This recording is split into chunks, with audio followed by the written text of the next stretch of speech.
Just 9 days to go now until Inauguration Day and the transition of power. The Bush administration will be history. How will history assess the Bush legacy? Thalia Assuras starts by looking back to his first inaugural 8 years ago. I, George Walker Bush, do solemnly swear that I will faithfully execute the office of President of the United States. that I will faithfully execute the office of President of the United States And will to the best of my ability. and will to the best of my ability As always, it was a day for new beginnings. preserve, protect, and defend the Constitution of the United States. So help me God. So help me God. On January 20th, 2001, George Walker Bush took the oath of office as the 43rd President of the United States. His presidency and the future, a blank slate. That was before this. Terrorist attacks can shake the foundations of our biggest buildings, but they cannot touch the foundation of America. Before the Iraq War.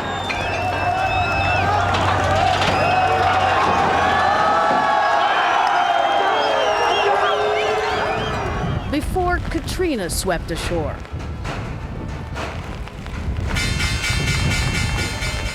Before the worst economic crisis since the Great Depression. In 9 days, after 8 turbulent years, George Bush will leave here and leave behind a radically different country and a changed world.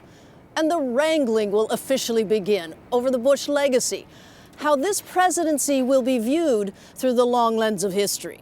I think he'll be able to look himself in the mirror when he is done and say, I gave it my best. I made decisions based on principle. As a judicial historian looking at what's occurred on his watch, it is almost void of genuine accomplishment. In foreign policy, where he has taken so much criticism, I think the assessment of history will be surprisingly positive. I think that George Bush might very well be the worst president in American history. Because today's historians, including Pulitzer Prize winner Joseph Ellis, get to write the first draft, the Bush legacy seems to be in for a bumpy start. He's unusual. Most two-term presidents have a mixed record. And Lyndon Johnson, one of the greatest achievements in the 20th century was the civil rights legislation. On the other hand, the extraordinary tragedy of Vietnam. Even Richard Nixon opened the door to China and has foreign policy credentials. Bush has nothing on the positive side, virtually nothing. And that's not a minority opinion. In a 2006 Siena College survey of 744 history professors, 82% rated President Bush below average or a failure. Last April, in an informal poll by George Mason University of 109 historians, Mr. Bush fared even worse. 98% considered him a failed president. 61% judged him, as Ellis does, one of the worst in American history.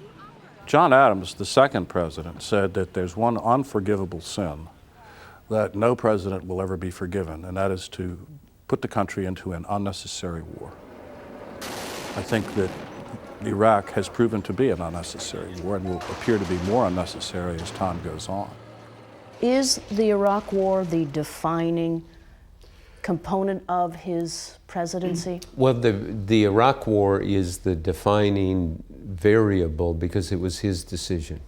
No one has the illusion that a president is commander-in-chief of the economy. He is not. He is commander-in-chief of the military. And in the end, you wind up getting judged and held accountable for what you're in charge of. Reporter Bob Woodward has written 4 books on the Bush presidency. I've interviewed him for close to 11 hours. One of the questions I asked him was about how history would look at his Iraq War. And he rightly says, we won't know, we'll all be dead. It may look very different in 50 years. Is the democracy, more stability?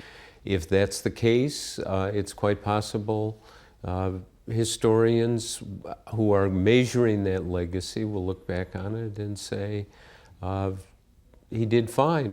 When we look around the world, we see all sorts of quiet successes for the United States over the past 8 years. David Frum is a former Bush speechwriter, now with the American Enterprise Institute. Regardless of how Iraq turns out, he says, it's not the only issue on the table. We have this rising power of China that has shown a lot of aggression. The Bush administration has managed to avoid confrontation with China, to open the way to a peaceful and normal future for China. And where there have been new governments, from Japan to South Korea to Germany to France, each change of power has brought to power a more friendly government to the United States. One size does not fit all when it comes to educating the children in America. On the domestic side, President Bush claims credit for the No Child Left Behind Act, the prescription drug benefit, and putting a conservative stamp on the federal courts. He's recognized for progress fighting AIDS in Africa. And just last week, he set aside a huge tract of the Pacific as a protected wildlife area. Opinions vary on the impact of these and other programs, but the consensus is Bush's legacy will largely rest on one event: 9/11 and his response to the attacks. At the eye of the storm, he was a very calm person making very methodical decisions. This was a man who met his moment in many respects as a leader. Dan Bartlett, now a CBS News consultant, was President Bush's communications director and was with him during the attacks. For your hard work. Thank you for making the nation proud. Mr. Bush's greatest legacy, he believes, is that there have been no more attacks on U.S. soil since 9/11.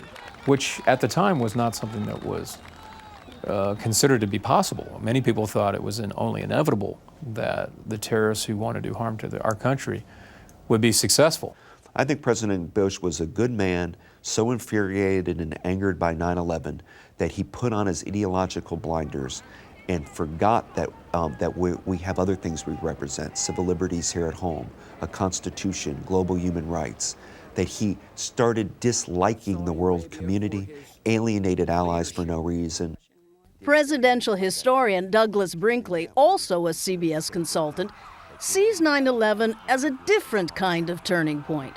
But he put all the chips on Iraq, took the entire agenda of a new century, and pushed it all played it on one number. My fellow Americans, major combat operations in Iraq have ended. In the Battle of Iraq, the United States and our allies have prevailed. The presidents that operate with certainty can be great presidents, but you better be right.